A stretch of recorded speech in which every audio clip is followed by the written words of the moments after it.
What if the greatest transformation of your life begins the moment you stop trying to fit in and start fully owning who you are? Welcome to Life the Battlefield, where we don't just talk about resilience, but we uncover the raw, unfiltered truths behind personal growth, self-acceptance, and battles we fight within ourselves. Today, I sit down with Bonita Nuttall, a speaker, storyteller, and personal transformation coach who knows firsthand what it means to break free from the need to fit in and embrace true belonging. From career in investigative journalism to empowering leaders to own their voice and presence, Bonita's journey is the one of courage, authenticity, and transformation. We'll talk about why judgment is the biggest cage we live in. Yes, judgment. How turning up the you can completely change the way you show up in life.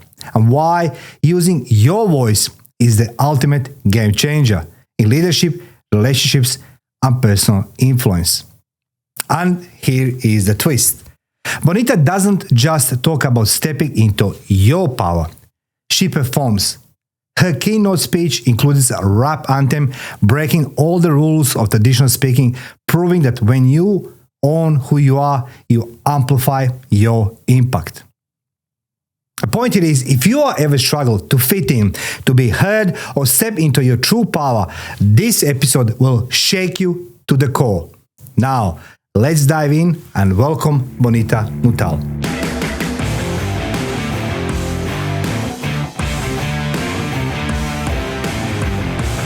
Welcome, Bonita. Thank you so much, Mario. Bonita, look, we have only a couple hours to discuss a couple things with you. So have I 10 questions? How long have you got, Mario? Okay, look. First of all, I'd like to say thank you for coming today. It's a true pleasure and privilege hosting you in my studio today. And look, reading your profile, I said to myself when we spoke first time on the phone, I won't have you here in the studio. But do you mind just for our audience, just introduce yourself? Who is Bonita Nuttall? First of all, thank you so much for having me, Mario. The minute I saw your podcast and you and I connected, we had a conversation. I was like, okay, I want to chat to you. You're a one interesting human being. So thank you so much for having me today. You're welcome. How do I define who I am? And I think that's such an interesting question. Who are you? Who is Bonita Nuttall? Okay, we know you're rapping as well. Yes, okay. I do rapping. Yeah. That is correct, yeah. So quick background. I'm originally from South Africa. I'm a Kiwi citizen, and in, I think, probably another 2 years' time, I'm hoping to become a Tri-Nation here in Sydney, which means no matter who's playing rugby, I'm always winning. Your team always winning, yeah? Yeah, exactly. Originally in South Africa, I studied acting and directing. I fell into TV presenting and then fell again into investigative journalism for about 7 years on a program called Carte Blanche. After 7 years, I got tired of giving people bad news, and so I decided, let me try to immigrate to Sydney. It didn't work out, but I discovered coaching and neurolinguistic programming and neurosemantics, studied that, and then eventually immigrated to New Zealand in 2015. And I started, I don't know, Mario, I think communication's always been my game. Communication's always been my passion, and I decided that after coaching, I would help people with their own communication. And I don't just mean being able to do public speaking well. I mean helping people to connect to their voice and to be able to share who they are with the world in the most powerful way. And so that's kind of brought me here to Sydney, where I'm still speaking and emceeing and helping people from leaders to executives and solopreneurs and founders with their voice. Look, you're the one of the kind, because I say to the Life the Battlefield, the good portion of this podcast is exposing the false gurus, coaches, and all these people who are try to make other people to pay for something they're not going to utilize. But today, it's a pleasure, guys. I say, you know me very well. If you can't demonstrate how to do something, don't call yourself your coach. If in Australia, you'll agree with me. To become the coach or be the coach, you don't need accreditations. You don't need credibility. You don't need education. nothing to be the coach, to call yourself coach. You know that? You don't need to? No. I think you're right. I think that for people to really take us seriously, though, there's the ICF and the MediCoach Foundation or various. But I suppose a lot of people these days call themselves life coaches and don't really have the qualifications to do that. Yeah. But I was guys going to put in comment section below all Bonita details before we continue. I highly recommend to talk Bonita for one simple reason, because she can demonstrate how, and that's the reason why she's in studio today. So today we're going to talk about self-acceptance, okay? Struggling with the confidence, judgment. You've been through all of this, plus you've been journalist. You said something very interesting. You had enough giving people bad news. Okay, this is a smile on the face. Let's go talk about your keynote, Turn Up to You, where you're encouraging individuals to embrace their authentic selves. Can you just elaborate more? What is that keynote, Turn Up to You? I know, but let the audience discover this through you. So thanks, Mario. Look, Turn Up the You really, for me, is something that has been developed over time. But you know what, Mario? Speaking of rapping, on the way here, for some reason, I don't know why, but I went back and I started I remembered one of my first rap songs that I wrote when I was probably in my teens, and I just started rapping in the car because I just love it, and it's just fun. Yeah. And sometimes I take myself way too seriously, and it's a way to remind myself not to. Yes. But what I realized about the theme of that rap song, and then I thought back to as well recently as I thought about my story, is that I put together, and I found a newspaper article, and I can send it to you. Yes, please, yeah.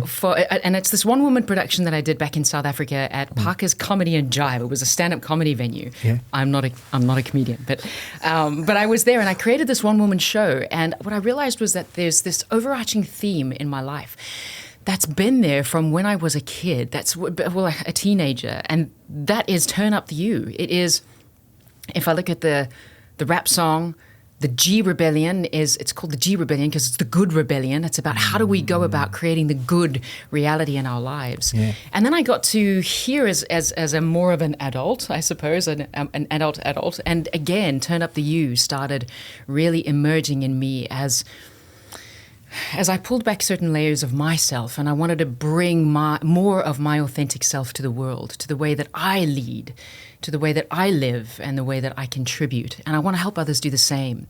So Turn Up the You is the antidote to the global culture of playing it small, playing it safe, and playing down specific parts of us that prevent us from realizing our full potential. It is a call for people to step into the fullness of who we are instead of projecting the watered-down versions of who we are to the world. Recognizing that we live in a world where we're constantly told, hey, can you just turn it down a little? Turn that down just a little bit, whether it's our sense of humor, our quirkiness. You're a quirky guy, Mario. I'm just a humble... The little time that I've gotten to know you, I'm like, oh, yeah, I love it. And the reason I see it is in you is because I see it in myself as well. So thank you. In my keynote, I stand up there not because I am the expert I stand up there because it's my lived experience of having gone through a life where I've had to choose to conform, to play down who I am, to turn down who I am and show the world the good girl. Show Pony 2.0 is what I used to call myself. Okay. Or do I show up as Bonita Nuttall, as the full human being that I am? And you grew up in South Africa, right? Yeah. Okay. Let's go peel the onion. Okay. Now, this question wasn't here, but listen to you. Now I realize there's a song from Mel C, I think, Turn Up to You. Okay, I'm going to come this later. I think. You see? You didn't know this. I think. Do you know? Yeah, no? Okay. No, okay. We're going to discover together later when we turn off the camera. Good. First of all, it takes a lot of courage and bravery to be today and sit opposite me. Today, you're not a journalist. Today, you are Bonita Nuttall. If I didn't pronounce your surname properly, just please correct me. Today, we're going to peel the onion of your true you so many people can recognize themselves in Bonita. Growing up in South Africa, how did you discover yourself, who you are, And why did you play the tunes expected from you to play? So I grew up as a pastor's kid. Okay, here we go. So one of three kids. My parents were pastors, and so I grew up in the church. And we were expected from a very young age to always be on show, to always be a role model for other kids and for everybody. Be good, be polite, be helpful. That was my mantra. And throughout my life, I constantly tried to project that helpful young girl who was there on Sundays. We would help with the transparencies, would put the lyrics of the songs up, and I would sing in the church band with Mom, and I would help in the Sunday school. And we would be there on Sundays to help in any way that we possibly could. And, no monkey business, sit in the front row on a Sunday night. And if we didn't, we would get a good hiding. Because back in the day, that's what you did, right? Yeah. We got good hidings if we didn't behave. And so growing up as a pastor's kid, I somehow learnt to believe that it was my job in the world to save everyone. And so 2 misconceptions. Number 1, people need saving. And number 2 was also that it was my job to go about saving the world from eternal damnation. I mean, what the heck? It is quite a responsibility to place on a youngster to do that. And so with that, I constantly lived my life thinking, what can I do in service of others? How can I do that? And I started denying who I am, not thinking about, hey, who am I in all of this? It was always about, how can I help others? And how can I be in service of God? And I thought, look, I called myself Show Pony 2.0 because it was about, who do you want me to be today? Yeah. And I could be who you wanted me to be. I grew up, I became head girl at school, and I took my job really seriously. I did the best I could. And then I found myself in role model positions, so on TV presenting, doing TV investigative journalism, where I was literally given a code of conduct to go, this is how you need to behave, please. You can't do this in public, can't do that, can't do this. And I was like, no problem, I can do that. So you're just saying to me, like, you continue to be in some type of the shackles, right? Totally. You need to conform to everything. Yes. But let's go step it back. You discover that you don't fit into society as a girl. Can I say that way? Yes. Okay. So it was around about... Because being the pastor daughter, you were expected to have like a husband and 6 kids or whatever it is. White picket fence. Yeah, like... Get married, 2 kids. Minimum, that's what's a minimum. That's what society says that what we're meant to do. Like, grow up, and then meet your husband or, and then get married, have kids, and c'est la vie. There you go. Like I hear my father as well. That's it. The only problem was I went to drama school. And so, we went out and we, as you do when you're a kid or in high school, and we partied and we had lots of tequila. And then at one party, it was girls kissing girls and boys kissing boys. And I was like, oh my God. Yeah. I was like, well, this is unique and different, and quite frankly, I quite like that. Yes. And then I just pushed it down. No, come on, this is, that's just the tequila talking, and just forget about it, come on, put yourself towards yourself. Yes. And I rejected it a lot. But one day I woke up and my best friend at the time, she and I had gone out, we'd gone out partying, and we came back to her house, and it was midnight, and we got in a disagreement somehow. And I remember that in our heated exchange with one another, I remember calling out to her and saying, but don't you know I love you? Yeah. I love you. You say so much energy now, yeah. And I remember both of us just looking at each other, and I knew, Mario, that second I love you, that was a different I love you. And it was an I love you that I'd never said to anybody before. And I realized in that moment that I'd fallen in love with my best friend. Okay. Problem was, my boyfriend was in the room. Okay.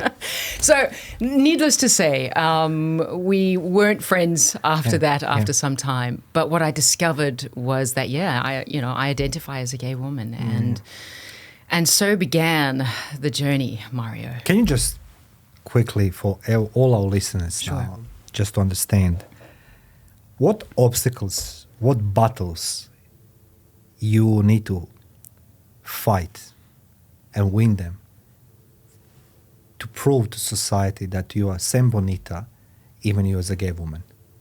With your parents, obviously, your father was accepting, or of course he's not. Yeah. No. So many. I mean, the fact that you're even asking me the question, what battles did I have to fight to show the world that I'm the same person? Already, that's the problem. The problem is that I have spent my life Fighting. coming out, fighting for the right to say, this is who I am.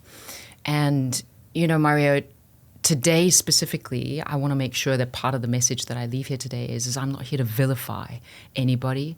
I'm not here to vilify the people that don't. That's my job. That don't believe the same way I do. But I tell you what, it's really hard, because coming from a family where religion has said to us that being gay, homosexual is wrong, there is no way that they were going to approve. There's no way that they were going to say, you know, I know of some friends of mine, they're like, when they find out that their kid's gay, they're like, hey, do you want a rainbow cake? You know what I mean? They want a rainbow cake. I'm like, oh my God, I missed out on that. I want a cake. If you're alluding on my unicorn over there, you can't get it because it's mine, okay? So that's what it is. I'll tell you something from my personal experience, and I'm not proud of what I'm saying this, because I was born in society, quite secular society, and firmly believing in patriarchal growing up, right? Yeah. My father was a big patriarch, and I mean, he was alpha male, he was a killer and everything else. However, you know, gays should be all shot, you know, I mean, all people of this color should be shot. My father was always saying this to me. So we all grow up in sort of this society where embarrassment is if you're something doesn't belong into these four walls, you know what I mean? Exactly. Either government says or the church, Roman Catholic Church. Yes. Now, how wrong society it is, because my father, and I don't speak about this very freely because it hurts me so much. The moment the war broke out back in my home in Yugoslavia, my father wrote message to me and my mom overnight, and they left me. So I was 18 years old. So the man who's all my life preaching me how man I should be, how alpha male I should be, and how I should do in my life, he abandoned me. Oh, Mario. The moment I come in Australia, right, and I stay in Australia, I got my son with his mother. She's not Croatian. Society dumped me. So I support you, and I say this with the full authority. You have more courage than the most men I know, and for that one I can only praise you. So thank you for sharing that one. On that note, many people struggle with self-acceptance. So my question is, based on your experience, what practical steps do you recommend for somebody beginning the journey toward embracing their true self? I would first just like to take a moment to acknowledge you as well. Oh, really? Thank you. And thank you for your courage to share. And this is really important, and I'll come and answer your question, I promise. But I wanted to say as well, this is not, so turn up the you and my being here and my story, it's not a gay story. It's not, I'm not here advocating for the gays or the LGBTQIA plus community. I'm advocating for those of us that are different. I'm advocating for those of us that have felt like a minority, for those of us who don't fit in to society. I'm advocating for those of us who in some way, shape or form have been asked to turn down who we are so that we can fit in with the rest of the world, so that we can be loved and approved of and accepted. You said this better than I will say ever in my life. And as I say, it takes a lot to speak those things, because it's like you and I, we both know that people love to talk about their life and complain their Crime River story. My mom didn't love me. My dad bashed me, But some point in time in our life, we start caring about ourselves, become adults. So leave mom, dad outside, you need to look after yourself. But even today, I'm seeing that somebody who sits opposite me has more courage. And, this is not paid advertising about courage. There's no such a thing. No. But I'm truly believing there's going to be a lot of people over there who's going to draw from this conversation, interview with you, the inspiration that it can be done. And that's I'm advocating. Impossible, it's possible.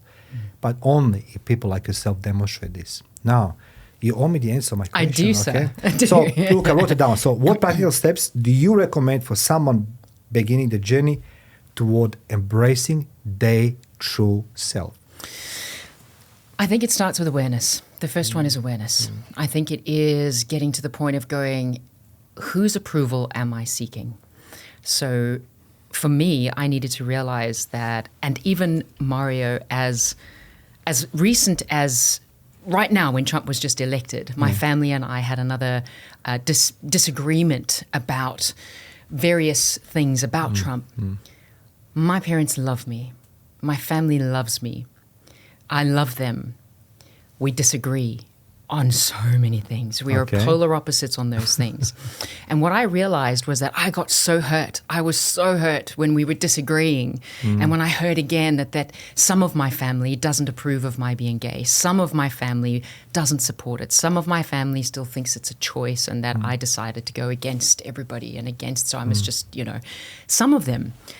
And what I realized, Mario, was that I was waiting for their approval. I've been waiting for I still, as a woman, a grown-up woman, I'm still waiting for people's approval and wanting that approval outside of myself. And I think when we go through life wanting the approval of other people all of our lives, we walk through life as a beggar. We walk through life giving other people our power.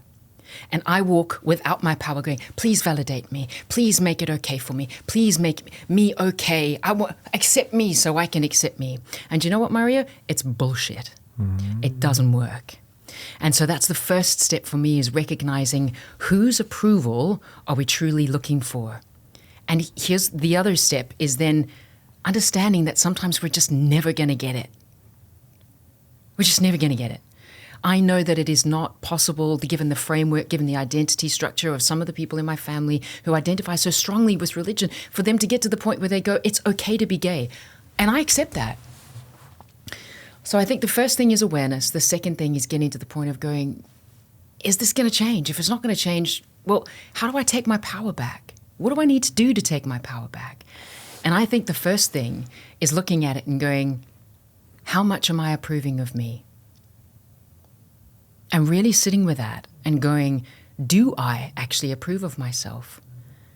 And for a lot of people, I think the answer is no. We don't see our true value.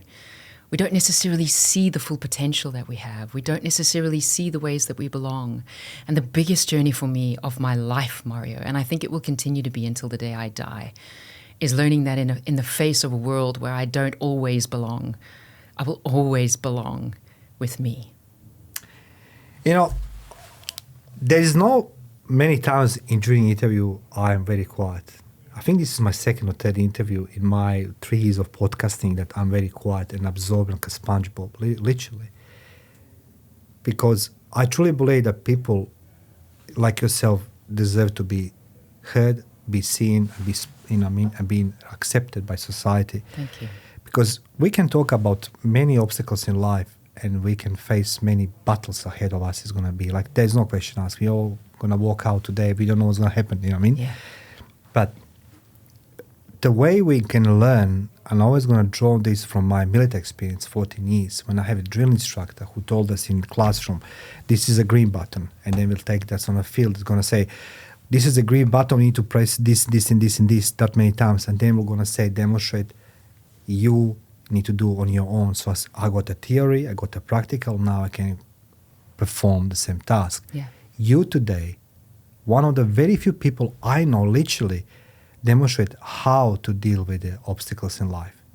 Because one thing, it's a theory, like, we all love to be, Socrates and Sophocles and, so all these, the Socrates and all these nice Greek philosophers, but in the end of the day, practice makes us, who we are. And you demonstrate today, and I think you show the courage for so many people who don't have the courage to accept this. But I want to ask you, from fitting to belonging, how this shape you? So, you need to fit in that society, but then you realize you love your best friend, but then belonging. What's the bridge between your personal and professional life when it comes to belonging and fitting? So I love how Brené Brown, in her book Atlas of the Heart, went and approached Okay. a bunch of 8th graders, and she asked them to help her define the difference between fitting in and belonging. Yeah. And I just love that. She is such a powerful woman with all of this knowledge and all of this depth. And she goes to 8th graders and she goes, help me understand the difference between the two. And they said that fitting in, the definition of fitting in is when I have to be like you, I fit in. If I get to be like me, I belong. And it was such a powerful way of me going, oh my God, I have been a pro my whole life at shape-shifting and contorting and turning myself into who I think I need to be in order to fit in with other people.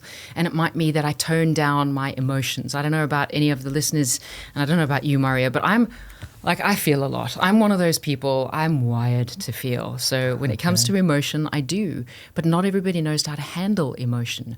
So when I'm in the company of some people, I'll turn down that part of myself. Or, when I get to, I have a lot of enthusiasm. I'm one of those people. I bring a lot of, and I love that. And sometimes I get really excited about things. And when I'm in certain situations, I know that some people don't know how to handle that. And I have found that I then turn that part of myself.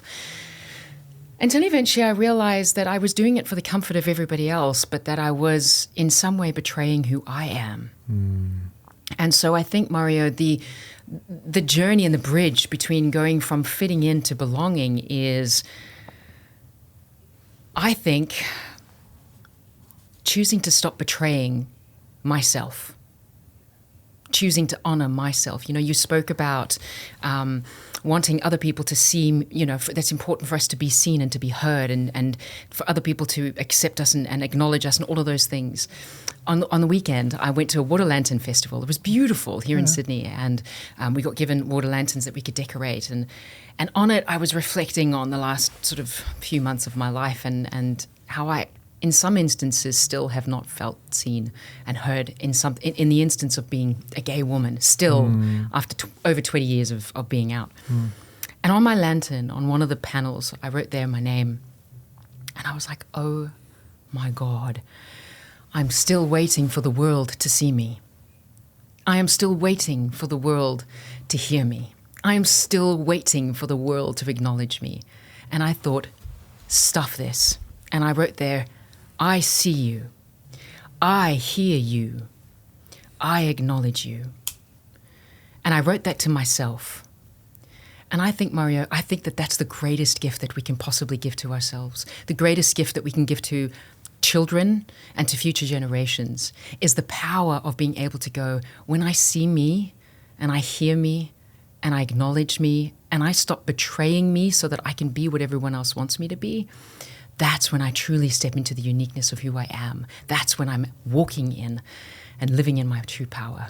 Can I ask you an honest question? Yeah. This is recorded. Do you feel that you've been heard now in this interview? Yes, I do. Thank you. That's what I'll say. Because my next question is transitioning from self-judgment to self-acceptance. It is a profound journey, no question asked. And I'd like to ask you, what challenges did you face in this arena and how you overcome them? Because this podcast is live to battlefield. It's like, take it to myself,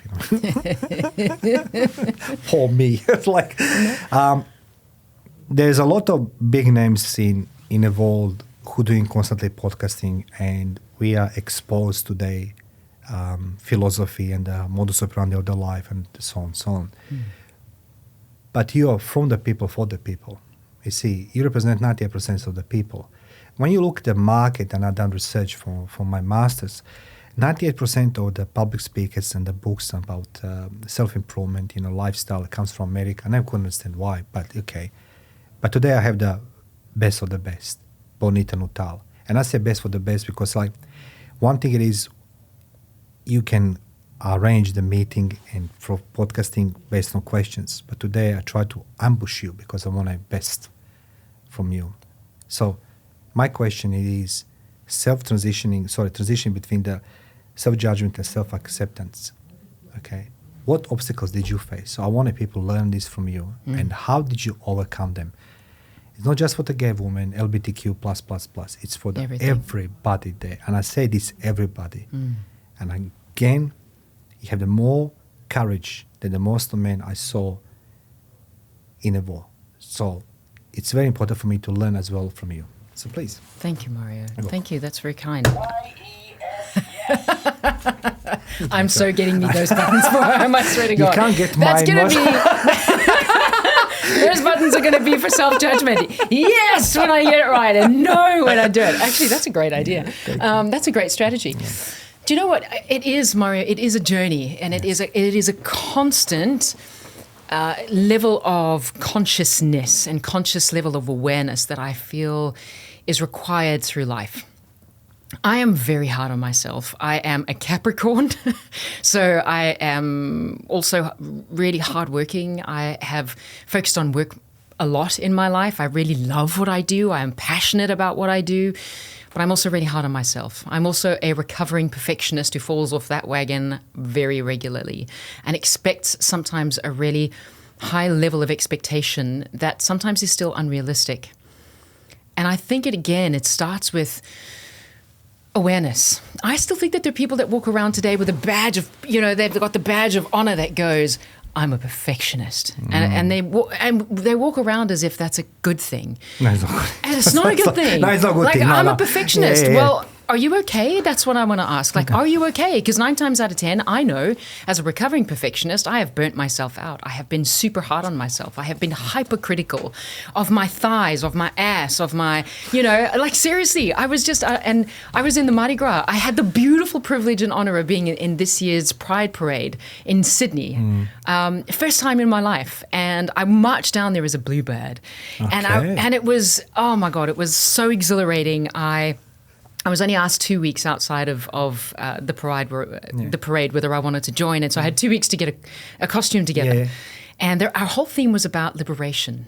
So the bluebird of coming out of the cage, of freedom, of being set free to be uniquely who we are. I was like, oh my God, if that's not turn up the you, then I don't know what is. And as I was looking for my costume, I was trying on certain things, and I looked at some of the past photos of some of the other people on this float. Let me tell you, Mario. Yeah. Some hotness, okay? We're talking about hot bodies. And I somehow, of all the floats that I could be invited to, I got invited to the straight float, okay? It was the Oz Queer Hags. And I was like, oh my God. Yeah. And everywhere I looked, and so immediately I came and I looked at my whole experience. The first lens I got was self-criticism. Oh my God, am I going to be the one that stands out because I'm not as thin as all the other girls?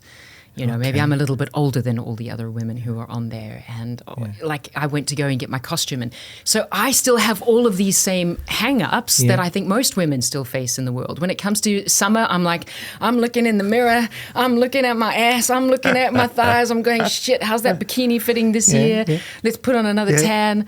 And let's get real. These are common things that we all face. And I don't even think it's a female thing. I think it's a human thing. I think that all of us as human beings in society still look at ourselves and go, oh, can I actually wear that in public?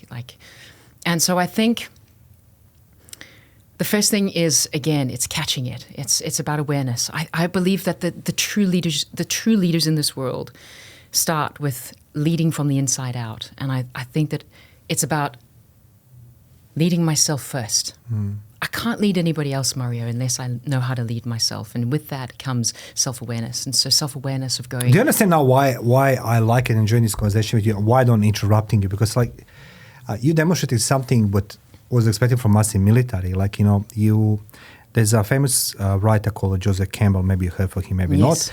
Power of Myth, sorry. And he said in his book, which are to all leaders over there, he says leaders needs to lead by the example. Basically what he says. And another thing is in his self-dialogue, what he was doing, people experience that they are alive. That's the meaning of the life, he says. They experience that they are alive, and that's what you're sharing today with us. And that's what makes you very, very unique. So what would you say to people who are too much critique to themselves, they're not good enough, even the body, as you say, I don't fit my bikini, not me, it's okay. but okay, so people who think they're not good enough, what would you tell them? What would Bonita tell them if they say themselves in mirror and say, oh, I'm too fat, I'm too this, nobody will see me, nobody will notice me. perfection, because we're chasing perfection because somebody told us me to be perfect. I believe that the social media, magazines, and all these things. But what would you say, Bonita, to every living human being on this planet when it comes to self-acceptance and we're doing critiquing ourselves, we're not good enough? What would you say to somebody to stop self-critiquing themselves, to accept themselves who they are? We're all perfectly imperfect. Okay, that's a good one. Is that your saying, or did you get this from some book? That's my rap song. Actually, that's probably that's one of my truths in 21 Truths to Turn Up the You. We're all perfectly imperfect, so give up the fight. Just this morning, I got out of the shower and I was getting dressed and I had a look in the mirror and I caught myself again with a self-awareness going, oh my God, how's that going? How's that going there? And I thought to myself, hang on. Look at how I'm looking at myself. I'm looking for everything that's not working. I just came back from the doctor. I got my full blood tests done for the year so I can make sure everything's all in order. Everything's working. I was like, oh my God, I'm healthy. I'm strong. And I think oftentimes it can be so easy for us as human beings, because this is the conditioning that we have, Mario. Yes. Because of society, to look for what's missing, to look for what's lacking, to look for what's not perfect, rather than looking for what do I have? What is uniquely me? What is special about me? What is awesome about me? And that's why I think looking at it, and I quickly caught myself in the mirror and I thought, hold on a second. Remember, look at all this good stuff that's going on in the body. Look at all this good stuff that's going on the inside. And it immediately shifted my feeling, because what we think about informs how we feel about something. And that informs our physiology. It informs what we say and informs what we do. And immediately I felt, okay, I'm not doing too badly. I'm not doing too badly. You know, and Mario, in my keynote, I speak about how, and this forms the foundation for all of this stuff. I believe that when we're born, from the moment we're born, we get given these codes of conduct. They're dished out to us like cards on a playing table. That's interesting. Yeah, please continue. Code of conduct given by birth. Makes sense, yes? Codes of conduct, right? So who you're meant to be as a man, who I'm meant to be as a woman, how we're meant to be in society as leaders, whatever it might be. And I believe that codes of conduct, largely, to a large extent, they serve us. They tell us, you know, which side of the road to drive on, and how not to be a jerk at Christmas, and how we're meant to behave in a society so that things work. I believe, though, that a lot of the codes of conduct that we've been given in our lives are largely either outdated, and some of them have never been fit for purpose. And I call those, Mario, I call them our codes of conduct. Conduct. Beep, you know, I forgot. I'm also... No. And so with that, it is those codes of conduct that no longer serve us, those are the ones that limit us. And it's when we buy into something that goes, hang on, you're not okay as you are. It turns us down and it prevents us from actually showing up. It tells us all the things that are missing with us, all the things that are wrong about us. And it prevents us from showing up beautifully, fully, gloriously who we are as human beings. You know what it is like now when we're conversing here right now? I'm thinking about something, it's not very nice. It's tsunami, right? Yeah. But I try to use it as a metaphorical expression. Yes. Whatever you say right now, it's creating now that epicenter of tsunami. And I truly believe it's going to creating a lot of waves of echoing in future. I never spoke to somebody who's going to remind me of my sort of childhood, because you said something very interesting. You get a code of conduct, right? Yeah. And I do remember, like, you know, pull me, in school, I wasn't the greatest student. You know, I was in juvie at age 12. I stabbed a man with a screwdriver. You know, I'd done a lot of stupid things in my life. But I was being told, you are nothing, you're never going to be nothing, right? Wow. So, like, for me, it was like, sort of accept this, not accept. But I want to fight, you know. I mean, I want to fight. I want to challenge society. And I face many obstacles. And on that path, you meet more people who is going to sabotage you rather than help you. You know what I mean? As soon as you start rising your head above, they try to punch you even harder. Yes. Henceforth, like I love my boxing. But the thing is, you creating that waves now, tsunami strength for the people who don't know where to find that source of inspiration, but today you're here. You know what I mean? You said something very important at the beginning of the interview, which I never expected you were going to say. I had enough giving people bad news. And today you're giving them good news. So guys, go in the comment section below. Bonita contact details and everything about her, and how you can reach her. It's going to be down in the comment section below. So click on her link and contact her and she inspires you. So we talk today inspiring other people and you using voice as a game changer. Okay, this is something I want to dig deeper into this. So how people can use it, how did you use your voice as a game changer? Because you become the coach and somebody who is a mentor to other people. Can you guide us through that process of using the voice as a game changer? Become better leader, become better father, mother, brother, whatever it is.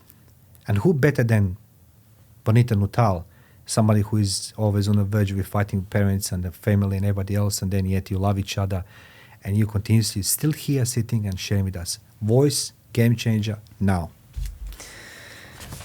Mario, I believe that your voice is like a fingerprint. There's only one like it. Yeah. There is no one on the planet that can say what you have to say the way that you can say it with your voice. I believe that at the intersection of our experience, all the experiences we have in our lives, the expertise that we have, and the essence of who we are, I believe that the intersection of those three elements is our true power. It's who we really are authentically. And I believe that being able to take all of those and to be able to vocalize and communicate who we are with the world authentically, in our power, grounded in that power, is one of the most powerful things that we can possibly do.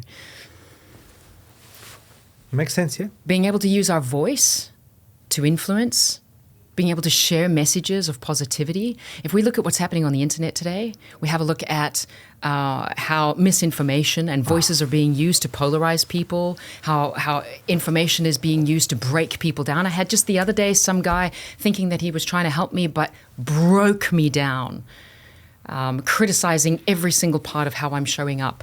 You should send him to me. Okay, I'll show him in 3 rounds. And so I believe that our voices can either be used as a weapon or they can be used to support people. Would you agree with me? I'm sorry to interrupt you, Mike. Sure. I heard this. I never, this is not my statement, that words can be weaponized. And yes. I'm not sure who said, but somebody says, I love you, or yeah, I love you. So like the two different connotations, two different ways of vibrations and everything else. And you talk about how voice can be, as a game changer, but yet somebody try to help you, but use the words, weaponize them in negative way and broke you down. I think it's all about intention. Oh, okay. So yeah, you find a better way to express yourself. No, I do. I think it's about intention. You try to put it down, basically. That's what it is. Exactly, Yeah. exactly. Whereas, for me, and you asked how have I used my voice, I think, in a way that's helped transform me and my life. It's as a speaker. Okay, so here's the thing. As a TV presenter, as a journalist, I spent over a decade, or I think it was around about a decade, giving a voice to everybody but me. As a speaker... Well, that's powerful. As a speaker, I always used to say the right thing or somebody else's thing, but never my thing. And then I got to the point where I was like, hang on a minute. I can use my voice to give people bad news all the time. And I noticed in South Africa that as a journalist, a lot of the time we would put on these great stories, powerful stories, highlighting all the things that are going wrong and nothing changed. Or I can go out there and I can use my voice and I can find out what my truth is, not just your truth, Mario. And yes, I can share other people's truths, but, I've also got a truth. And it doesn't mean my truth is more important than your truth or that it's better than anybody else's truth, but it's a truth. And I love what the poet Khalil Gibran says in his book, The Prophet, he says, do not say I have found the truth, but rather say I have found a truth. Because it's not about going into the world and going, well, ladies and gentlemen, people, I'm sitting here and I've got the truth and I'm better than you and I know more than you. It's not. I know, and I presuppose as a coach, that there is master in each and every one of us. Inside of you is the master of your own life. Inside of everyone who's listening here is the master of their own life. And so I don't presuppose I know better than you about your life, but I have a truth and you have a truth. That makes you unique. That makes you coach. You see, That's the coach. And I have somebody in my life who helped me quite a lot. His name is Professor Clive Smallman. And he's somebody who was an instrument of my liberation, literally. He told me many years ago, it's not what you're by nature, but by nurture. And I said to him, Clive, can you translate this for me on simple English? And he was laughing, and he told me, come with me on the radio, I'll, teach you how to express yourself better. Going to university, he said, Clive, I'm not sure, it's English is my fifth language, basically, communication is on a mediocre level. No, you can do this. So, he put me in a master's, So it's to complete my master's. So thing is you saying this very well, actually. And I'm glad that you are nurturing us instead of by telling us what's wrong with us, because we can seek inside ourselves being masters of our own life, of our own destiny. But somehow we choose to be pricks in life, Somehow we choose to put people down. And don't worry, I grew up, I say, my father, the moment I wake up in the morning, him and my mother, they will hate the entire world. And I couldn't understand why they hate the entire world. But I remember the moment before my father passed away, a couple hours before he passed away, he was like nothing happening. He says to me, I wish I'd done this, this, and this, and this in my life. I said, do it a little bit late. He says, but he had more courage than me. And he passed away. I was like, okay, that's sort of wow. Forgiveness. Wow. And today you are enhancing this by bringing your experience, life experience. But most of people try to hide. People hide the truth about themselves. You don't. They try to bring my mom didn't love me. I was dyslexic. Oh, who cares? You think you're the only one who's been bullied in school? Now, on that note, bringing that voice, feel free to continue what you start talking about. But then you start rapping it. Okay? So how does this fit? So there's your keynote concludes with performance of your original rap song, 21 Truths to Turn Up to the You. Yes. The You. So what inspired you to incorporate these unique elements into your presentation? Rapping, voice. I'm serious. Imagine how people now listen. So what's so funny for Mario? No, it's not funny for me. It's for you. So you rap it under the shower. It's what do you? And why 21? Why not 22? Great question, actually. So Mario, music has always played a really important role in my life, whether writing, singing, or playing it. From a young age, as I say, I got to sing with my mum in this church band, and I sang solo in front of the whole church of hundreds of people, and I loved it. And I've always really loved expressing myself, and that's been one of the things that's helped me to release stress. It's helped me to connect to myself, process emotion, all of that kind of really cool stuff. But I got to an age where I'd been writing poetry and I'd been writing some songs. And I went through a hip-hop phase. Okay. So in school, I went through a bit of a hip-hop phase. I had some friends who were hip-hops, they were into hip-hop. And this one guy used to make his own pants. You can imagine, okay? They were massive pairs of pants. I made a pair of blue satin hip-hop pants that were so big. Oh, my God. My dad used to joke and say, hey, Bon, can you just bring your friends over so you can sweep the driveway for us, please? Because it was brilliant. And so back then I attempted writing a couple of rap songs, and they were just fun. And I left it at that because I got to the point in my life where I was like, hang on, I need to focus. I need to get serious with my life. What am I going to do with my life? Yeah. Music's not going to make me money. I can't make money out of it. I'm not really... Okay, so we're talking about money. Yeah, okay. And I was like, they're kind of average. You're not really that good at it, so you've got other passions. And I stopped. I stopped writing poetry. I stopped writing songs. I stopped writing anything. And I just focused on all the other things in my life. Yeah. 14 years ago, I think it's probably about 15 years ago, I wrote my first song again. And that was on the back end of what I call my World Family Tour. So a couple of years ago, I think it was 2022, it was after COVID. I hadn't seen my parents, hadn't seen my sister, my nephew, hadn't even seen my brother. And I think it was like I hadn't seen everybody in 2.5 years. And so I went on my world family tour for 6 weeks.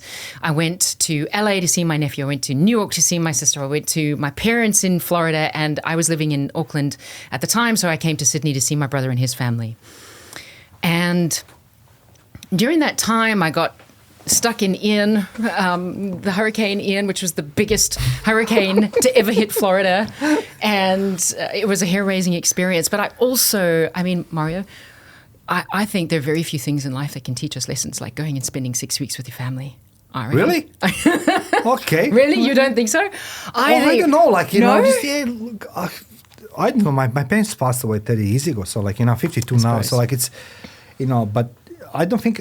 If he said to me now to go my parents, I think I was I don't know, I'm not sure. Like, because, you know, I have a son who is 23 years old now. Yes. And I still see him as a little baby. But I can see that, you know, that pride and all this, you know, like, how to say, like, you know, resentment towards some things. You know, you're too old. I'm like, I just want to punch him, but I love him so much, you know. So he knows this. But yeah, that's a good actually idea. Spend 6 weeks with the parents.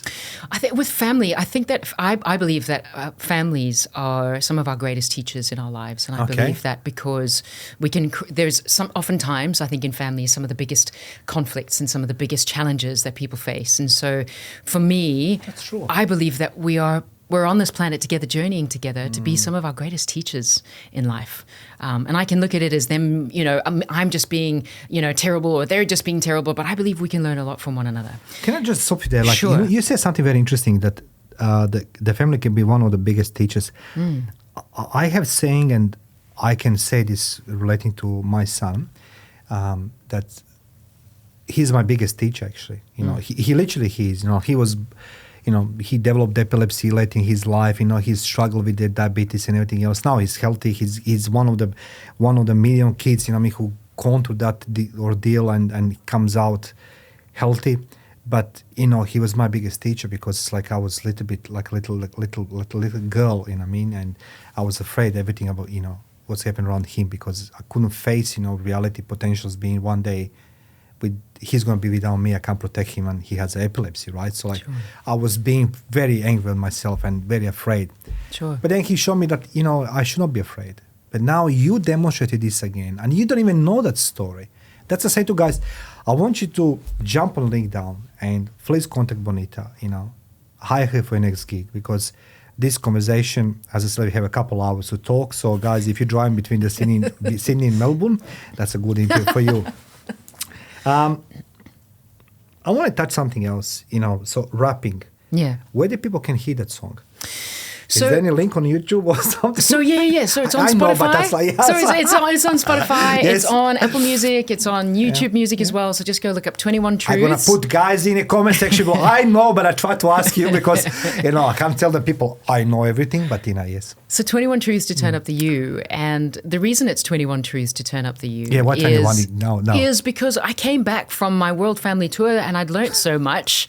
And I wrote down, and I just started writing, and it stopped at 21. And I thought to myself, okay, what am I going to do with this? Yeah. And I don't know how it happened, Mario, but it just became a rap song. And I went and I edited it, found music, I edited it, and I recorded it, and I had so much fun with it. Do you want to go on Australian Idol? Or? Sorry? Do you want to enroll on Australian Idol? Do you want to go? No, I don't actually. Do you know why I do it? Why? Do you know why I perform it at the end of my keynote? Because I speak about it. It is you speak about leading self, right? Going first. Yes. As leaders, I believe that it's important for us to go first. And in my keynote, I ask people to turn up the you in their lives. I ask them to bring more of their curiosity, to bring more of their humor, to bring more of their boldness, their directness, to bring, as women in leadership positions, to bring more of our empathy, to bring more of our care, to bring more of our vulnerability in a male-dominated industry. True. That is very true. That's sitting true, in the boys' club, you know, and all the men in the boys' club. And this I get from first-hand experience of working with CEO women. They're like, Bonita, how do I do it? How do I show up in a boardroom where all the men are, it's all about the shoulder pads. And actually, this jacket's got shoulder pads. It's quite funny, actually. But it's shoulder pads in the sense of I'm trying to be like one of the boys. And I have to lead with this hard dominance in my life. And I've got to be the kind of leader that my My authority and my power comes from dominating other people, from hierarchy, rather than from leading first and showing the way. Connecting with people, being empathetic, leading with a sense of care and compassion for one another as human beings, and recognizing the greatness that lives in each of us and helping others to bring up and to turn up their potential, to turn up their power so that everybody wins. And so in that moment at the end of it, I talk about how do we go about creating a code of construct where we can constructively construct something, the code of our lives that we can live by to support one another, that we bring out the best. And so I say, right, it would be remiss of me to ask other people to do it if I wasn't willing to go first. I want to answer from you. Yes. Okay, this is not plain question. Okay. Doesn't matter how many interviews I conducted in my life. And my previous life, a part of being involved in the military, I done a lot of interrogations, investigations, spies, organized crime, traitors. But one thing I never understood when I'm doing my job, it's other people' passion for something, It was driven by some type of motive, the money, prestige, whatever it is. But today I want to ask you a question. Why do you want to help others? Why Bonita Nuttall wants to help others? Because you speak with so much energy, with so much passion. But why you want to help others? That's what I'm here to do. I honestly, truly believe that's what I'm here to do. I believe that the journey that I have, the journey that I have walked, the journey that I continue to walk is one where I am continuing to connect to my own authentic voice and to be able to share it from a place of authenticity, from a place of power, and in a way that doesn't set me apart from others, but helps me to connect with others. And I've walked that journey, and it's been a flippin' hard journey to get to the point of where I am standing up for who I am, speaking my truth, and being willing to be wrong, being willing to be criticized. I have been criticized. I will continue to be criticized. Tell me more about this one. When you speak about criticism about the people, and we both agree that we don't have the same journey, you and I, but we have the same journey in some way. We all have. Mm-hmm. So we want to achieve something in life, but yet we are going to be criticized by others. On your part of self-awareness, becoming Bonita Nuttall today, speaking freely, with the passion, with the energy, bringing the world, and I said truly believe that world owes you a lot, because this interview, I was hoping I'm going to learn more about media, but yet, you're going to inspire so many people. So I believe the world owes you, because you're one of the few people who can sit here with a dignity and say, like, this is me. I faced my demons. I fought my wars. Now we know the blueprints for your wars to win the battles. So my question is, on your path being today, how many people were there for you, and how many people are there to sabotage you, to put you on side, to knock you down, to lie to you, cheat on you, pretend you're friends? You don't need to name it, your family, your friends, or whatever it is, but tell me percentage. How many people are actually there for you?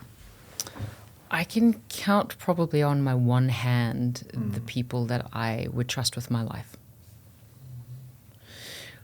But also I think that that's probably just a life thing. I believe that, and I think, I don't know if it's the same for you, Mario, but the older I get, the more I realize it's definitely not about quantity, it's about quality. And I would rather have a few really awesome people in my corner than have thousands and thousands of people who kind of like me but behind my back are saying and are not really there for me when I reach out to them. And I think I'm getting to the point where I'm like, I don't really care, because right now in this interview I am single. I have been single for some time, and so I've needed to learn how to really be alone. Like, there are days for those who don't know anything, ladies. So there are. Thanks, Mario. We're moving into a different show now. Nobody doesn't know. Yeah, baby. But I think it's been one of the biggest gifts for me to be able to be like sitting on a Sunday and going, shit, man, I'm sitting on my own. How do I really be with myself? And how do I really love myself? And how do I really connect with myself? And then it becomes less about the people who aren't journeying with me and more about the people who journey with me, who truly are with me. What would you suggest or advise to people? As I said, I wish I'd met you before, but I didn't, so I need to, learn my lessons. But in your own words, people who are going through that journey right now, are they afraid to have the only 2 or 3 people in their life who are truly for them? Should they be afraid being alone or not on that journey? Would you like to say to people, be alone on a journey of your self-discovery, self-awareness, rather than being surrounded with 50 people who's going to, dump you, spit you, chew you, whatever, knock you down, sabotage you? I don't think it's about going through life alone. And I think that's I really want to make that distinction. I don't think we're meant to go through life alone. And I think that it is critical for us to have people in our support network who are there for us. Those people that I know, I can call them at 3:00 in the morning and go, hey, this is what's going on. Like, can you come over or can I come over? And they go, absolutely, I'll be right there. Let's do this. Because I believe that as much as what, I think especially if people, like it's been hard. I've spent a lot of my life either in relationship or living with people, like, or whatever the case. And so getting used to being alone has supported me in really getting to the truth of who I am, and of learning that I actually really love it. So much to learn from you, because, it's a difference talking to you and let's say men opposite me.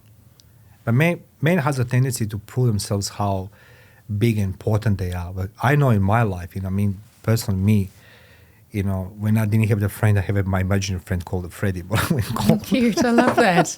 How cool is that? And there was many times in my life when I was alone. Even I was being surrounded with the guys. And can you imagine being in a combat zone? You are 21, 22, 30 guys around you, but wow. You're together, but everybody's for themselves, because that very moment everybody lives in that Lego brick of the fear, uncertainty, and try to portray themselves they are brave and everything's going to be okay. Yeah. But reality deep inside of ourselves, we are doing poop and the pee-pee, because we're afraid. And I was afraid many times in my life, particularly in combat. But today, you demonstrate it here, not as a Bonita, not as a woman, not as a cave woman, but you demonstrating humanity, that we are not meant to be alone and that it's okay to be afraid. Particularly when it comes to rapping, that's some things the guys are going to put in the comment section. You can hear the song and later Bonita knows what do you think about her song. Can I just say, on that note, I just want to say that... Yes, you can say yes. Thanks, Mario. Thank you for I just love it. Oh my God, I'm so getting these buttons. It's about connection. I believe that as human beings, we're wired for connection. Psychologist Ryan North says that and he iterates, saying, as human beings, we're wired for connection, but trauma rewires us for protection. And so I believe that for a lot of our lives, it's easy for us to walk around, as you said, with all of these wounds, all of these reasons why I don't fit in, all of these reasons why I don't live up to, why I'm not good enough, and hold that, as Brene Brown calls it, armor around us to protect us. But all that does is it prevents us from connection. But I believe that, Mario, I think that true connection starts with connection to self first. And the minute we can start connecting with self first, it becomes so much easier to connect with others. And I can guarantee you now, whoever next comes into my life and the people that do come into my life and want to be a part of my life, they got to make it better than what it is without them in my life now. I will follow you everywhere you say to me to go, because it's like, you remind me of the people who I learned so much in military, becoming the officer. In military, you don't get a book about leadership. You get the job description, accountability, responsibility, and expectations. So, but with every level of your leading somebody, it's a I don't know, company, or it's a squad, or whatever it is. What you can achieve, what must be achieved, how it must achieve, and that direct line of command, chain of command. But you are demonstrating the true quality of the leader. because it's like, as you talk, I'm seeing the things from my past and people from my past telling me similar things but different way. But again, it's military jargon and this is, much more different. But you are literally deserve to be heard, Bonita. I'm hoping that people are going to ask for more of you because, we can't condense everything to one interview, so we're going to do more of these things. But the truth it is that you displaying the true leadership capabilities by saying, I need to connect with myself rather than chasing others to connect with me or, other people to connect between each other. If you don't know your capabilities, your strengths, your weaknesses, and who you are, how you can lead other people. So thank you for that one. Which leads me, again, at the beginning about bad news. Let's go talk about your career in media. Okay. How this shape you today? Okay. How this, you were investigative journalist and presenter, and you've been exposed to diverse human experiences. Do you agree with me? Oh, yes. And you said this, preparing the code of conduct for everybody, what you can do, what you can't do. Now, how these experiences influenced your personal development and to become the coach? Did you say one day, I have enough, this is big as BS media, which it is, on TV. Basically, it's like, I know people deserve more. Or maybe I'm wrong. How did you shape that decision? It's a really great question. I think that at that juncture, I was already looking at what's next for me, and is this what I really want to do? And I felt like there had to be more. And I feel like, Mario, that's been something that's come up for me throughout my whole life. What's next? And there has to be more. I think what my journey as an investigative journalist and as a TV presenter really enabled me to do, as I think about it now, and it's such an interesting question. I've never been asked that question before, to think back on it like that. And I think that is, I think it really speaks back to connection. I think it's about human connection. It's telling other people's stories. But I'm not going to get anything out of you if I don't find a way to connect with you. So for each person, whether I was sitting in front of a municipal official, whether I was sitting in front of a celebrity, or I was sitting in front of a gangster. And I did. And I can tell you right now, some of the gangsters treated us far better than what some of the corporates did. And whether I was sitting in front of each of them, my role as the journalist was to find a way to connect with a person in such a way that they open up and they tell me things. That's interesting. And I think that what that is about human connection, and it's about adaptability. And I didn't realize it at the time, but I think maybe that's what it is now. And also that everybody's got a story. Everybody's got a story. And that sometimes the truth is never what we think it is. I think sometimes that it, what appears to... Yes, that is very true. Look, I've never been on TV. I always have the dream I'm going to be on TV one day. But that's when I start my podcasting, I realized there's many great names in podcasting in US that coming from TV. And when I was doing more research, I said to myself, whoa, that's very interesting. I need to build my name from bottom up. Some people goes from media into podcasting. You come from media to become the coach, which is, again, totally different something. Why did you become the coach? How did you, why did you become the coach? You could be the great journalist, you could be there on TV and one day we can hear Bonita Nuttall, South Africa, TV, whatever it's calling, or maybe in New Zealand, something. Why did you give up that career to become the coach? What was there for you So there are a couple of things. I feel like, and maybe it's because of my background, having grown up as a pastor's kid as well, but, I know that my parents dedicated their lives. It's a theme, and somehow, that they dedicated their lives to making the world a better place in their own way. Yeah. That's what drove them. And I feel like maybe that passion that they had was passed on to me but in a different context and obviously in different ways. And I feel like the coaching space was something that I stumbled upon. It seems like I just stumble upon things, actually. I'm like, oh, what's next? And somehow, I feel, and maybe that's the cool thing. I like how you said this with a smiling face. It looks like I stumble upon everything in my life. Because I think it's about unfolding, right? Yeah, I feel like yes. we're human beings. We're unfolding in life. Yeah. It's when ironically, when I try to take control of my life, everything just bombs. But when I sit back and I open myself up for the ride, things just unfold. And then I got to the point as a coach where I was like, okay, I don't want to do as much one-on-one coaching anymore. I want to work with people. I love being on stage. I still love performing. That's why I do the speaking. That's why I do emceeing. And that's why in my facilitation work, where I work with groups of people, I love being able to facilitate the growth and the unfolding of each human being in the room. I think that's the stuff that for me. World needs more of you. Seriously, world needs more of you. No, I'm not joking now, because the way how you express yourself, it's very, very unique and profound in the same way, because there's not like a sophistication in pretending, this is what I did, but you say like self-awareness. Oh, looks like I stumble upon everything in my life, and then next moment is like, I'm gonna do this and this and this in my life. But you did it. What was the transition for you from the being TV personality to be the coach? First is the salary, right? Well, it was immigrating from South Africa, so I decided that it was time to go. Unfortunately, it's a beautiful country not to stay anymore. I love South Africa. It will always be my heartbeat. Africa is in my blood. It is the spirit, I think, that runs through my veins, and I will always love my country.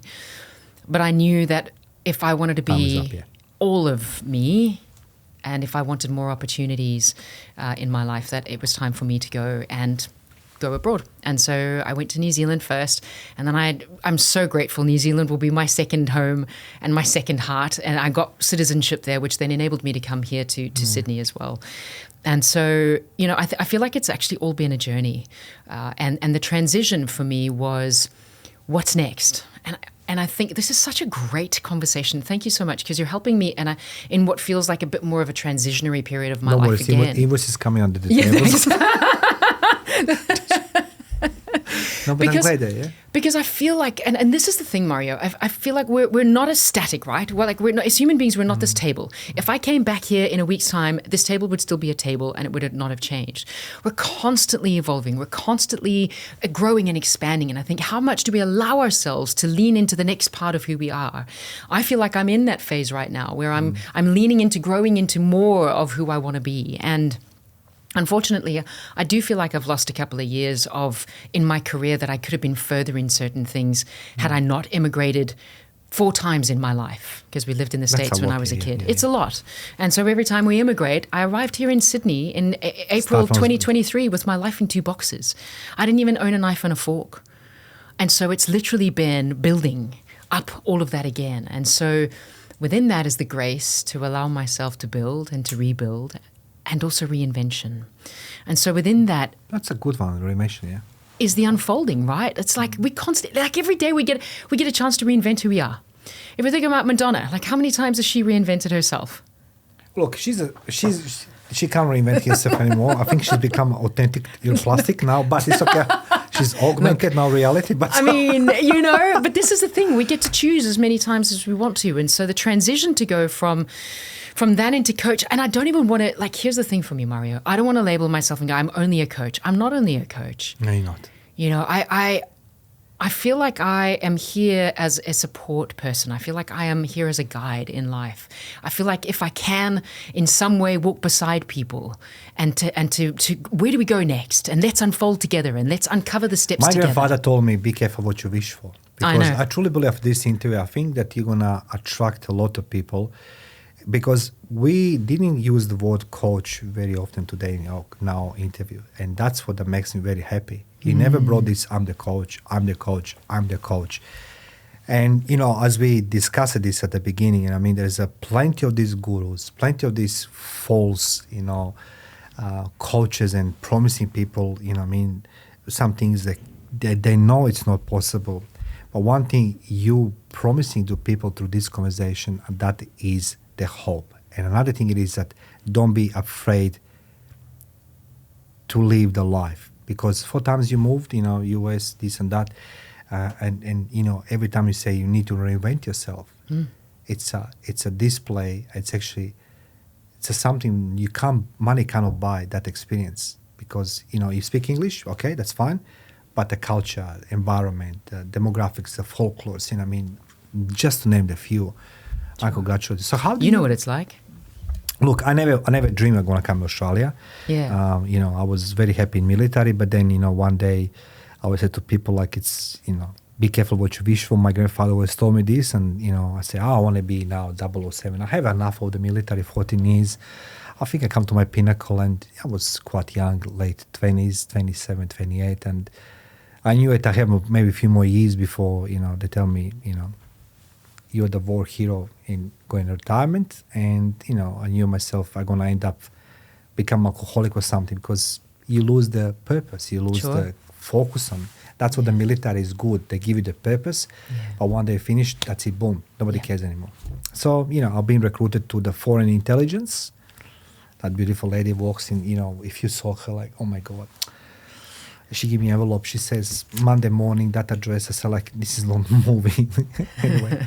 But, you know, then I was transferred to foreign affairs and sent in Australia. I never think I'm going to stay in Australia. But then opportunity, I said, I need to start again. Yeah.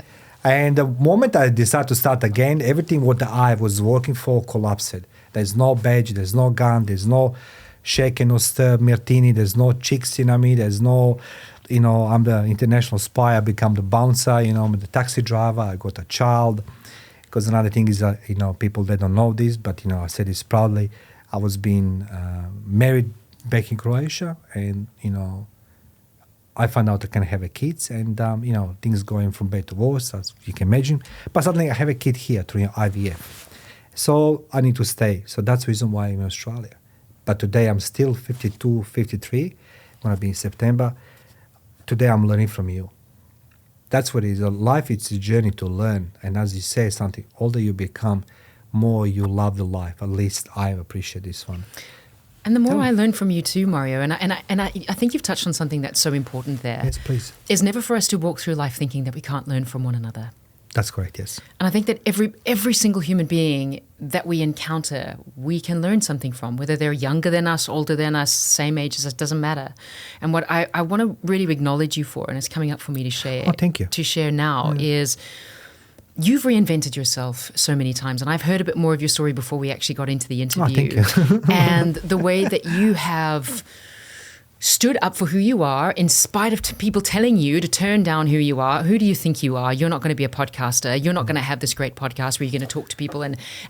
But today you've got something rebellious in you, which I love. And it's a rebelliousness in a positive way. That's the one-woman show I called the G Rebellion, the good rebellion. It's the one that goes...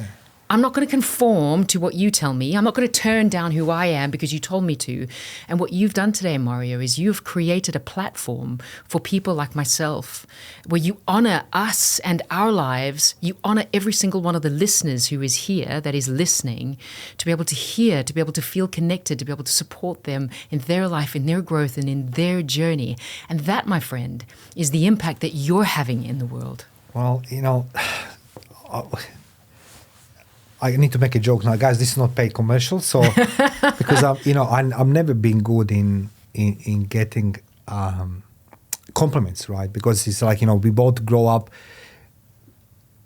differently but same, and you know, when the society says to you, you can't, you will not do it, and everything else, it's very hard to accept things. But yeah, I'm the big rebel, you know what I mean? And I'm not doing it to blow smoke. I'm doing it because that's really coming up for me, because I feel like it is really important as part of the messaging, even from our conversation today, to go, look at what happens when we don't listen to the people that want to knock us down, that want to tear us down, that want to keep us playing small, that want to keep us from realizing our full potential because we don't fit in to the mold of what we're supposed to be, because this is the code of conduct. And we go, hold on, but I color outside of the lines. But it's in the coloring of the outside of the lines that we bring the beauty, and that's where your uniqueness comes in. And when you turned up the you in who you are, it's brought you to where you are today.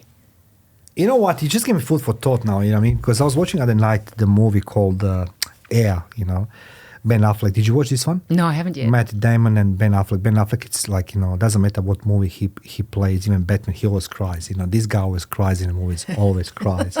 So it's a true story about Nike Air and Michael Jordan, the venture. How they build the product around the one man. Yeah. And he become the shoe is him, and so these things. Yeah. And I'm sitting there, talk to my son, Matteo. It's like, I could create something from my podcast, and he says, Dad, stop dreaming. So he's a quite realistic guy. Right. For him, everything is from young age. Everything was not to dream too much because it's not good for you, right? Not me, because the doctors and everybody else told him this. Ah, right, yes. And I said to him, Matteo, but if I don't dream, even going through my life, like you, maybe you didn't face the battles like I did in a war, but sometimes I think that emotional scars are much more deeper than the bullet scars or knife scars. So you shared this today, and I want to ask you this question.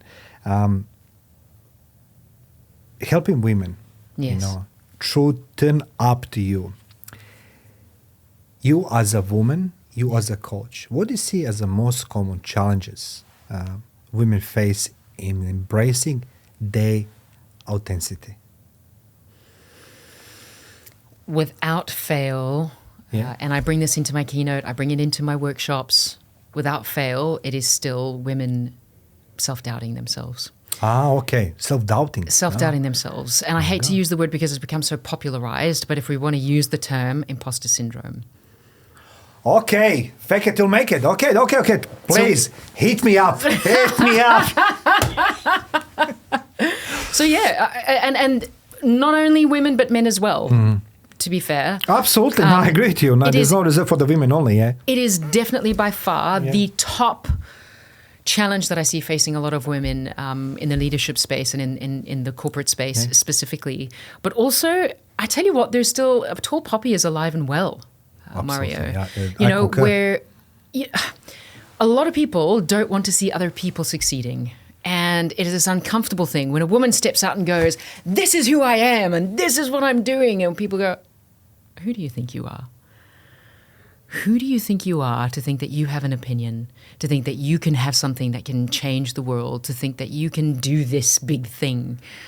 And I've experienced it. I just love how you express yourself. It's like I am really passionate about it because I've experienced it in my own life. It's not just because, I think this is what happens with other women. It's because I have experienced it in my life that I know that it exists. But because I have coached and worked with and facilitated countless workshops and spaces with women and human beings where it's a constant struggle of going, how do I ever live up to this? Or how am I ever going to get there? Or who do I think I am to be great? So when people come to your keynote speaking, right? Yeah. So let's go hope that another, I don't know, 10 people of this interview say, okay, I wanted this woman to be my keynote speaker. What they can expect from you there? When it's like? Lots of energy. Okay. Lots of energy. Yeah. Lots of connection, lots of engagement with the audience. I don't believe that people want speakers up on stage anymore who are out there just talking at the audience. I believe that they want people who are there to connect with the audience. And so I want to bring the audience on a journey with me. And it involves constant interaction, not in the way that I get people up having to do silly things. I will never, ever put people in my audience in a position where they are humiliated or in any way feel embarrassed. There is always autonomy in everything that anyone ever does in my space. But we get down to the truth of it. We get down to these things of identifying what are these codes of life that we potentially have been facing in our lives, of tall poppy syndrome, of self-doubt, of racism, of discrimination, of gender bias, of all of these different things, of sexuality that we face in our lives, where people go, can't show that part of me, can't show this part of me. And once we cannot change what we don't know. And so part of my keynote is to go, what don't we know? Let's bring a light to all of those things and let's see in the audience how much of us actually are experiencing the same things. Because when I realized, Maria, that you're a man, I'm a woman, and we come from very different backgrounds, and yet there's so many things we have in common, which is quite extraordinary. Yes. So many of the same things. And so with that... I would like to go on here, look, if next your keynote speaking, whatever it is, whatever it is, you let me know, because I like to come I like to bring this experience for the audience from my eyes, because I'm not a big public speaking fan, because for particular that reason, because I seen a lot of those sort of public speakers and coaches. They will utilize somebody's misfortune for their benefit while they're performing on stage. Oof. And I can't handle this. I am rebellious, as you say, and I love fighting. I literally love physical fighting. That's the reason I'm competing still in boxing.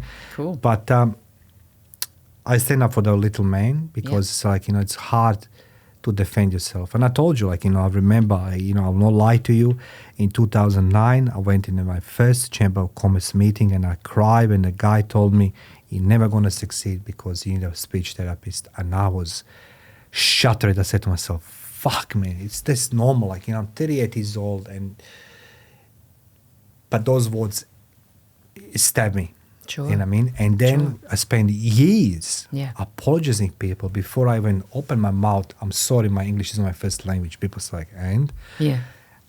I felt embarrassed. But today, and I said, I wish I could meet you before, because today your conversation with me truly, I think, is going to energize other people and give them enough power. You know what I mean? You're going to put a lot of energy in their body to stand up for themselves and to learn from you, from your mistakes, because that's what you did today. You showed that was my decision, that was my mistake, that was my fight, and that's how I overcome my obstacle. But thanks, I want to ask you a few more questions before we end up. When you were sad, what are you doing? When I'm sad? Yeah. Or when were you sad? When was I sad? Yeah, no, you don't need to tell me when, but what did you done? How did you overcome sadness? How did you deal with this sadness? Is it normal to be sad? I think it's very normal for us to have sadness in our lives. I think that that's a very normal thing. I think that there's a huge trend of toxic positivity. Oh my God, where did you get these words, the toxic positivity? It doesn't go together. I did. The one all about, and don't get me wrong, I'm a fan of the law of attraction. I'm a fan of, let's be positive and create our lives from a place of positivity. And how do we transform through positivity? But I believe that also as human beings, we don't allow ourselves the space to feel. If we were only here on this planet to feel positive, we would not have been given the opportunity to feel low and sad and distraught, or whatever the emotions are. And I believe that we're here as a human being to have a full experience, not just to be sitting above there. And I think it's toxic. I think that when we suppress our emotions, we push them down. I believe that they get caught in our bodies, and that's where sickness and disease comes from. So nobody speaks that way. You know that. You didn't offer a solution. You offer the tranquility of life. It's okay to be sad. We can't live only in happiness, because then we're going to learn. Well, Mario, I think that's half the problem. I think that we do live in a society where people, that's why I love this new movement, Are You Okay? It's okay to not be okay, because just on the weekend, I had a moment where I was crying. I was sad. I felt sad. I had, and in full vulnerability and disclosure, I had a moment of loneliness.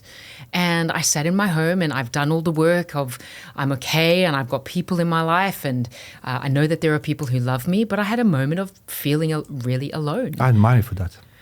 I do. And I do. And you know what I did? I had a jolly good cry about it. And sorry, what did you have? The jar of Nutella? A jolly good cry. Oh, the jar of Nutella. Okay, got you. No, I did. I had a jolly good cry, and I sat with it. And then I think it's important that when we are feeling sad, to sit with it and allow ourselves the space to go through it. Because here's the great thing about life is nothing is permanent, nothing lasts forever. So it will pass. It will pass. If we allow it to, it will pass. But if we don't acknowledge it, it gets suppressed and it sits underneath. It's almost like this sort of bubbling thing beneath the surface. Like, let it out. And one of the ways I think is also to reach out for support and connect with friends, connect with family, hey, hello, hi, I'm having a moment. I need some support. I need some connection. And I don't know, some of the other ways that I support myself when I'm going through a bit of a tough time, definitely exercise. I just want to ask you, like, you look like somebody who exercises a lot like me, why are you laughing? I'm not laughing, you're laughing. Do I look like me? Because he touches his belly like so funny.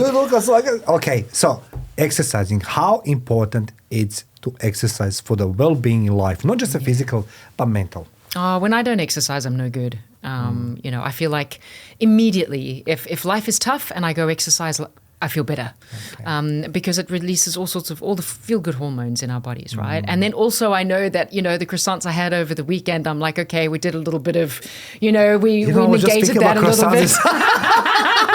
Listen, I was in Paris a few months ago anyway, and I went there in the shop and I said to myself, I need to be the French, sacre bleu, and I have a good friend of mine, her name is Marguerite. And she's a big media lady.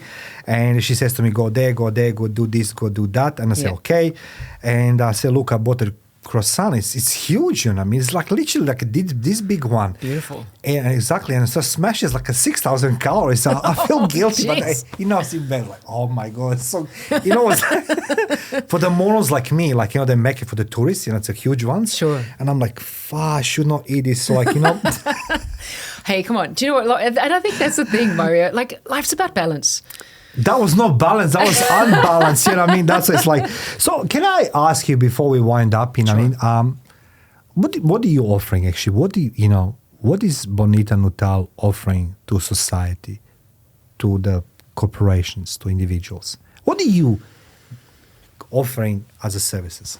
I would love to partner with companies and organizations to not come in and do like just a one-off. Hey, just come and do a quick coaching session, or come and do just a half day or whatever, because I believe that true human development and transformation happens over time. It's taken us a long time to be able to get to where we are and to undo some of the things so that we can rebuild into some of the other things.